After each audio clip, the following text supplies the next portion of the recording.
You step out of the chill night air and into the warmth of the tavern, the heat from the fire bringing a pleasant respite from the biting cold of the evening. You take a seat at the bar and you order a drink from the wench. As you look around, you can see other adventuring types like you in search of glory, fame, fortune.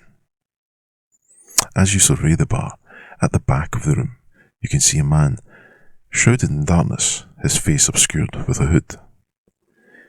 He catches your eye and offers you a kind smile and gestures for you to join him at his table. As you take your offered seat, you ask the man, "What is your name, stranger?" To which he replies, "Me? I'm the level 10 NPC.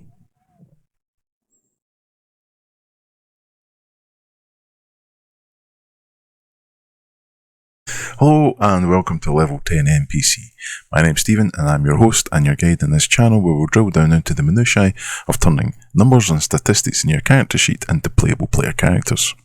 Now, I realise after releasing the first video, the quality of the video was atrocious, so I'm going to reshoot that video, the story of Rair Coldluck. So Level 10 NPC was a in-game, a running gag in my table, quest giver, the shadowy quest giver, ever since Strider sat at the back of the prancing pony while Frodo and Sam tried to leave the Shire. There's always been that mysterious hooded man distributing quests and sending adventurers off on their fates. The level 10 shopkeeper that you tried to rob and realised you bit off more than you can chew.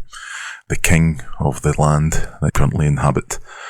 If you're playing a sci-fi game, an AI program that controls the ship's atmosphere, the Shadowrun Mr. Johnson, there's always been that character in the game, that NPC character in the game who's more powerful than you, and you should probably approach that character with some caution, if not respect.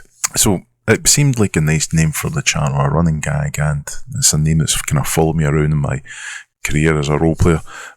I've been miraculously managed to keep my oar in the water in this fantastic hobby for since the 80s, since the very early 80s.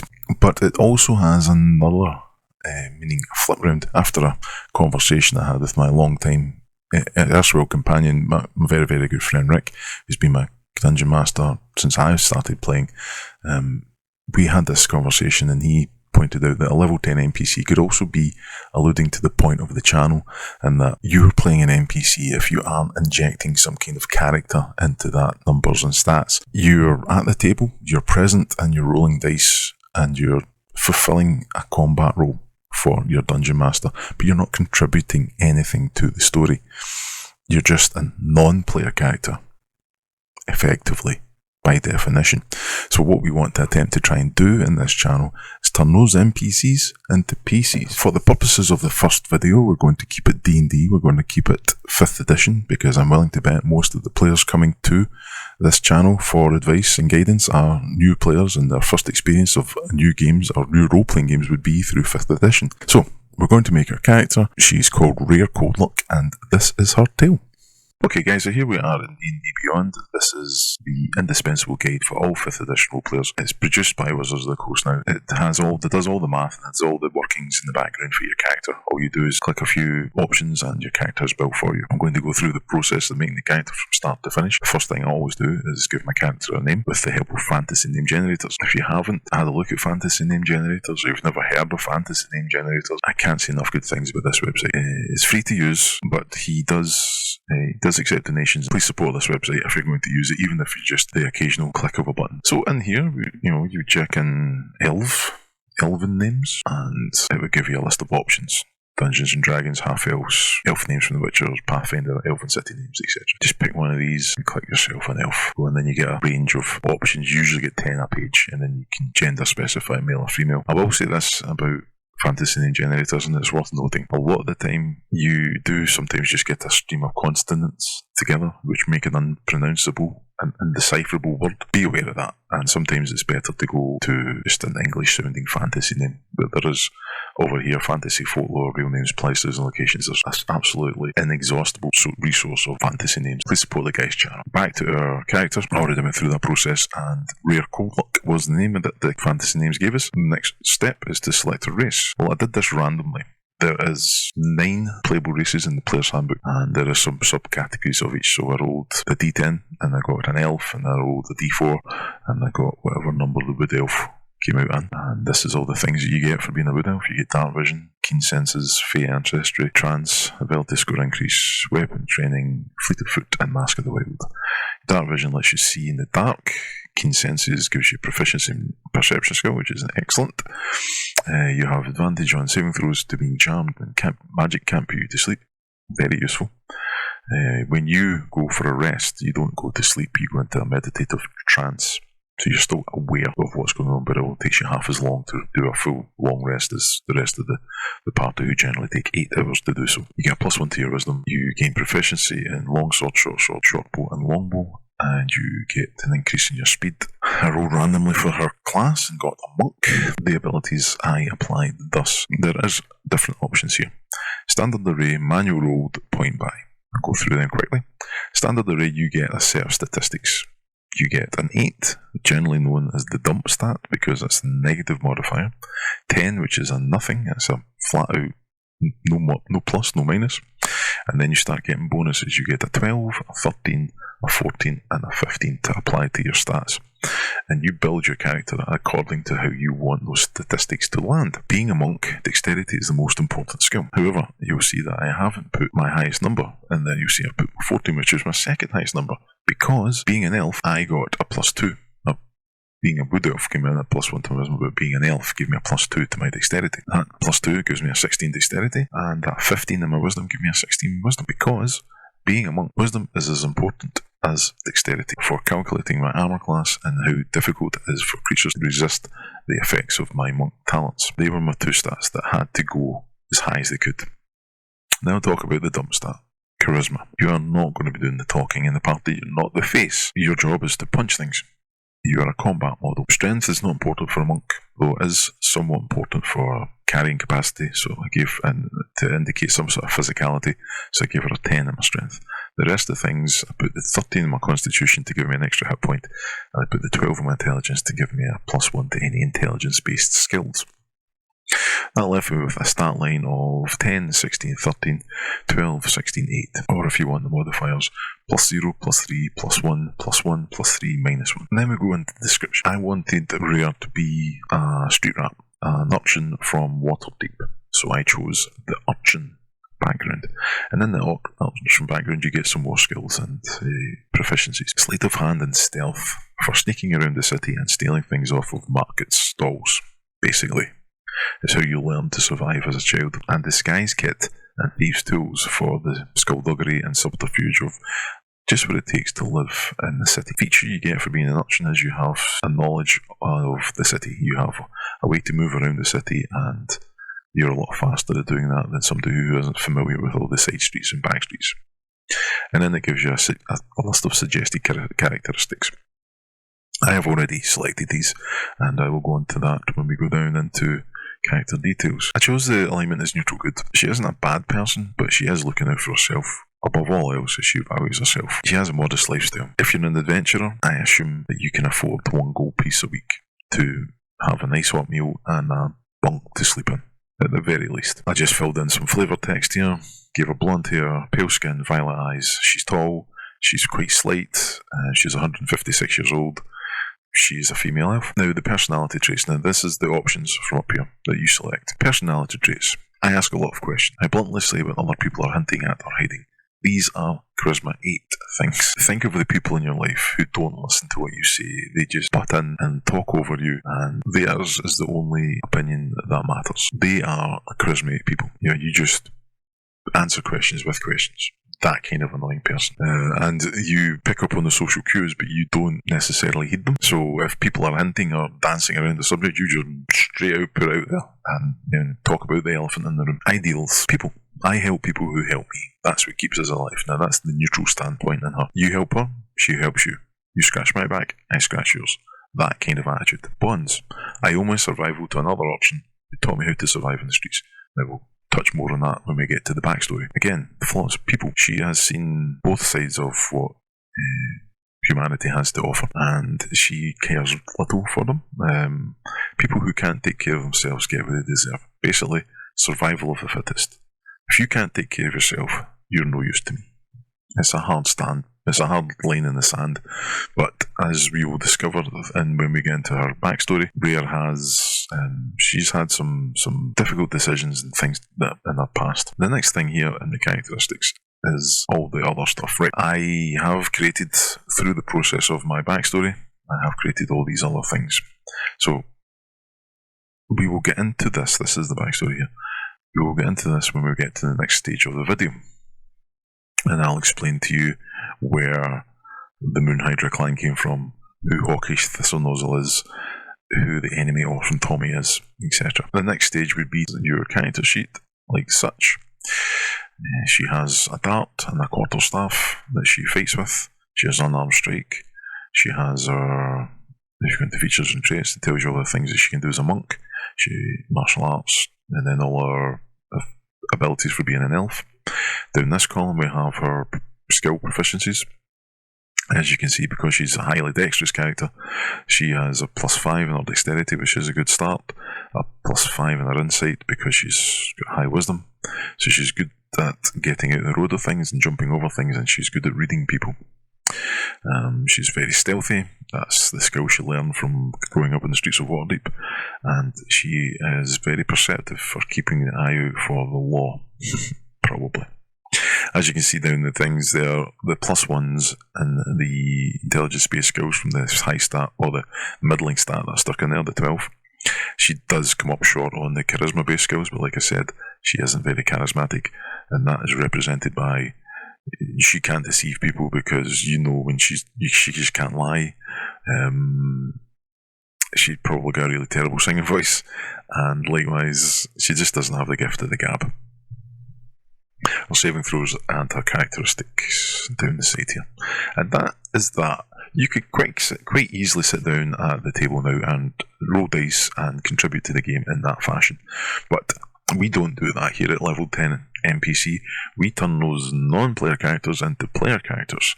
So the next step is to go and inject a life and a backstory into Rair Coldluck, and I'll see you in a few. The next step would be to go to the This Is Your Life section of the book, and this is where the life path happens. Again, it's just a series of numbers and tables that you roll on, and you collect your results. I've already done this, and I will show you the results in a minute too, just showing you the tables and where they can be found in the book. Birthplace, number of siblings, birth order and said brood of children, the family, absent parents if one of your parents was absent, childhood home where you grew up, what your childhood was like, and then some personal decisions. Why did I become an urchin? Why did I become a monk? And then there is the life events you roll on this table when you get a certain number of life events. I think I rolled 3 from the D8, made me 41 to 50 years, or maybe it was that one, because she is 156 years old. Being an elf, they're long lived. The life events that I rolled, the results, and then all the supplementary tables for the life events are here. The next thing is to go and look at the results of the rolls. So this is the results of the rolls on those tables. As we've already discussed, your monastery is in the volcanoes, the Hydra is our clan sigil, and this is the results of the life path generator. I knew who my parents were. I was born in a castle, keep, tower or palace. There was 8 children, and I was the eldest of them all. My mother and father, so I was raised by my mother and father. We had a modest lifestyle and we lived in a small house. I had a few close friends in an ordinary childhood, and that's it for my childhood, and there's nothing really to dig into other than the fact that she was born in a castle. Maybe. The reason I became a monk: one day I woke up on the streets alone, hungry, with no memory of my early childhood, and I was chosen to be a monk because I was chosen to study at a secluded monastery. There I was taught the fundamental techniques required to eventually master a tradition, so I was chosen. It wasn't something I happened upon or stumbled into. My life event roll, 1d8, 3, and the 3 things I rolled were tragedies. I wrote the tragedy. A lover disappeared without a trace. You've been looking for that person ever since. You made a friend of an adventurer. I used the supplementary tables. The supplementary tables gave me a neutral evil druid who is a farmer/herder.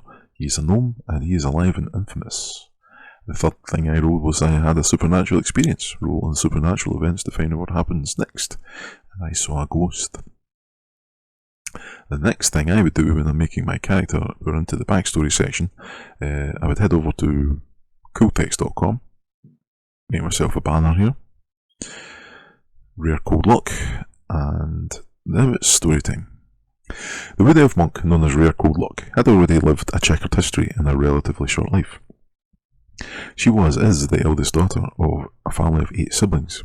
When she was very young, her parents took her to visit distant family, the reason being that Rair was to be given to the aunt to raise themselves as they were barren of child, and Rair's parents had 7 other mouths to feed. Tragedy struck, however, on the journey north through Waterdeep to Icewind Dale. Her parents were murdered for their clothes and jewellery when they took a wrong turn and ended up in the dock wards after dark. Remorse, guilt, fear, whatever the reason, the brigands couldn't find it within themselves to kill a child, so they left Rair alone on the street crying. Some might argue that leaving a child alone and defenceless in the dock wards after dark was as good as killing it anyway. You have to learn fast to survive the Waterdeepian streets. Luckily for Rair, she met and fell in with a gang of orphans like her. Their leader, a scruffy young human lad called Tommy, fell in love with Rair at first sight, and she with him. Whatever happened before Tommy and the orphans, she couldn't remember, and it didn't matter anyway. She was having the time of her life. Unbeknownst to Rair, however, Tommy and the orphans were more than just a gang of street rats. The orphans are a sort of recruitment agency for the Moonhydra clan, a monastic order from the far eastern realm of Karatur. They find the orphan children of such a large metropolis as Waterdeep to be ideal breeding grounds for new talent. They send their orphans into the city to find the lost and dispossessed. Should they find a promising talent, that urchin is soon invited to the temple via a dimension door. Such was the case with Rair. Tommy had reported back to his mentors that she was ideal Moonhydra material, and before too long, Rair was no longer a street rat, but a shadow monk in training. Once she was in the temple, however, she never saw Tommy again, and her heart ached for the loss. She felt betrayed, abandoned, deceived. She was smart enough to realise that she needed to grab whatever this opportunity was, so she threw herself into the training, vowing one day to have a reckoning with the irascible Tommy. The training was brutal and unforgiving. Her instructors were merciless in their training, and they stripped down the girl and rebuilt Rair into a master of her art. Cold, calculating, remorseless. Strike first, strike hard, no mercy are their doctrines, and Rair embraced it all, despite nearly maiming herself one day by nearly losing an eye during weapons drills. The Moonhydra Monastery was a notoriously unforgiving place to reach, unforgiving and unrelenting, just like their training. It was set into the side of a mountain in an active volcano site. They didn't get a lot of visiting traffic other than the Azers who were populous in the region.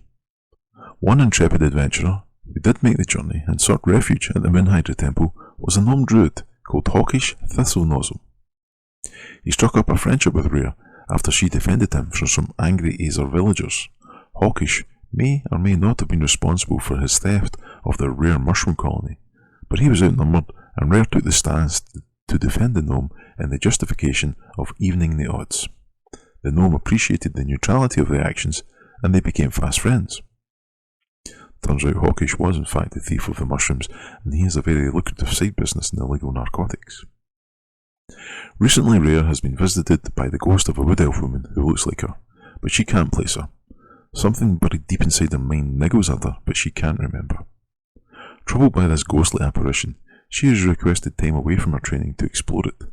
Her masters at the Moonhydra clan feel that it's time for Rair to get some hands-on experience, and have sent her back to Waterdeep, not to recruit, but to await further instruction. So the next step in the creation process is just a little unpack of the backstory and a discussion of some of the things that we have learned or made up in the clumsily titled Things We've Made Up, Learned About Rair Coldluck. Number 1. There is a morally ambiguous clan of monks known as the Moonhydras. Who are the Moonhydras? What is their angle? Who are they working for?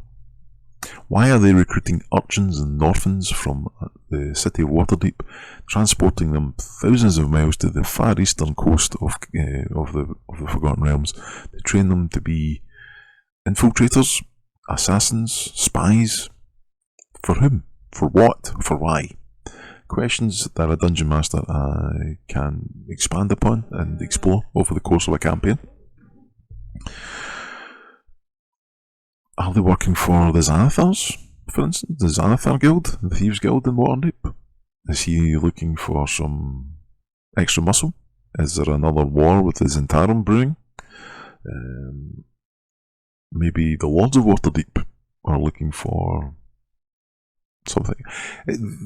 If you apply some of your in-world knowledge of the world of the Forgotten Realms and apply that to your backstory, you can have like two component parts meet together and you have a thread there that you can explore.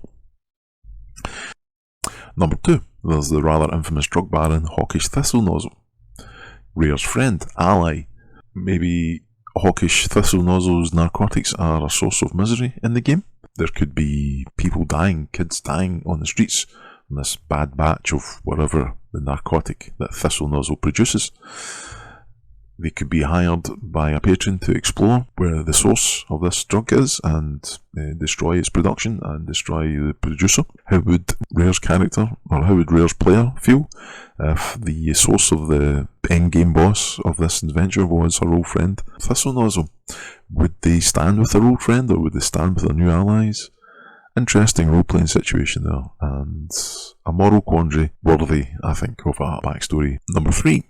Rair has a past tragedy that needs to be addressed, the murder of her parents. Was that a random bad luck?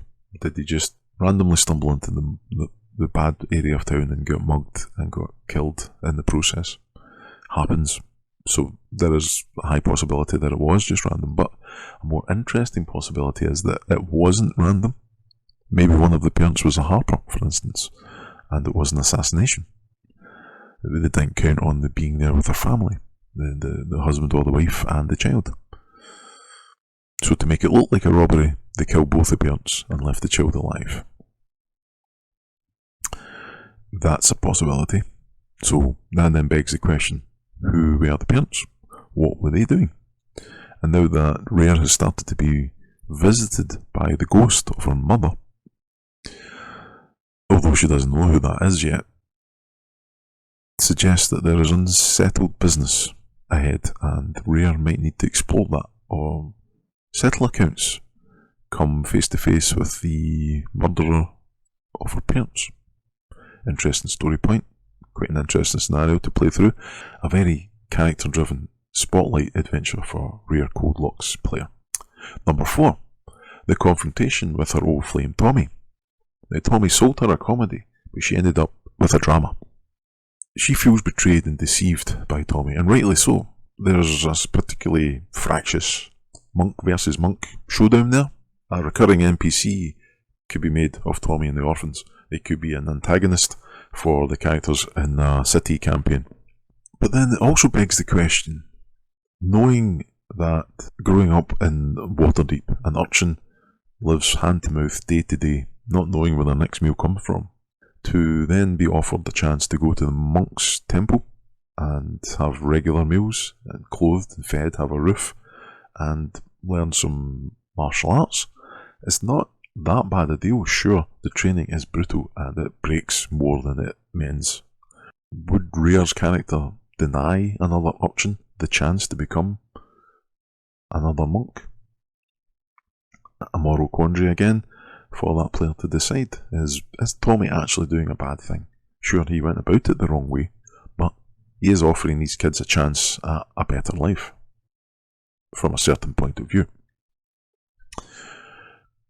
And number 5 is just a character reference point. There's absolutely nothing wrong with approaching popular media and finding characters, existing characters, and applying some of that to your concept or your vision of how that character is.